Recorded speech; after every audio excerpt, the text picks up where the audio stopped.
ಭುವನೇಶ್ವರಿಯ ಕ್ಷೇತ್ರಕ್ಕೆ ಹೋಗಿ ಕಾಣಿಕೆ ಸಲ್ಲಿಸೋಣ. ಉಜ್ಜಾನಿ ದೇವಿಯ ಹಬ್ಬದ ಸಂಭ್ರಮ ನೋಡುತ್ತ ನಲಿಯೋಣ.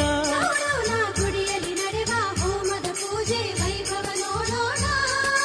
ತಾಯಿಯ ಹಬ್ಬಕ್ಕೆ ಕಂಬವ ನೆಡುವ ಚಂದವ ನೋಡೋಣ. ತಂಬಿಟ್ಟ ದೀಪಕ್ಕೆ ಹೊಂಬಾಳೆ ಕಣಗಲೆ ಬೇವಿನ ಸೊಪ್ಪಿರಿಸಿ. ಹಿಟ್ಟಿನ ದೀಪಕ್ಕೆ ಹೊಂಬಾಳೆ ಕಣಗಲೆ ಬೇವಿನ ಸೊಪ್ಪಿರಿಸಿ. ಚಿನ್ನದ ಕೈಯಂತೆ ಕಾಣುವ ದೀಪವ ದೇವಿಗೆ ಬೆಳಗೋಣ. ತಂಬಿಟ್ಟ ದೀಪಕ್ಕೆ ಹೊಂಬಾಳೆ ಕಣಗಲೆ ಬೇವಿನ ಸೊಪ್ಪಿರಿಸಿ.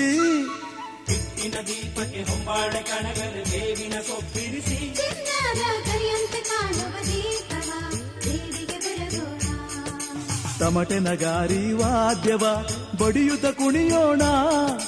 ಮಂಗಳ ಪದಗಳ ಹಾಡುತ್ತ ಹಬ್ಬವ ಮಾಡೋಣ.